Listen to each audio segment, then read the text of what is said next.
سورہ بنی اسرائیل میں اللہ تعالیٰ نے فرمایا کہ وَقَضَىٰ رَبُّكَ، اللہ کا یہ فیصلہ ہے تمہارے لیے، والدین کے ساتھ حسن سلوک کرو۔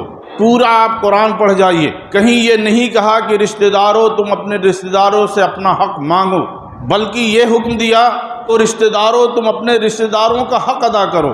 تمہارے رشتہ داروں کا تمہارے مالوں میں حق ہے، ان کا حق ان کو دو۔ اللہ کا فیصلہ ہے، اگر تم نے ایسا نہیں کیا تو اللہ کے فیصلے کی نافرمانی کی ہے۔ تم میرے بننا چاہتے ہو تو تم اپنا وہ مال اپنے ان رشتہ داروں کو دو جس کے بارے میں تمہیں یہ احساس ہے کہ اگر میں نے یہ مال دے دیا اپنے رشتہ دار کو تو میری فلاں ضرورت رک جائے گی، میرا کام نہیں ہوگا۔ تو جس مال سے تمہاری ضرورت رکتی ہو وہ مال تم اپنے رشتہ دار کو دو، اور ڈرو رحم کے رشتوں سے، یہ آپ کو جنت میں جاتے ہوئے آپ کا پیر کھینچ کر کے آپ کو جہنم میں لے کے چلی جائیں گے۔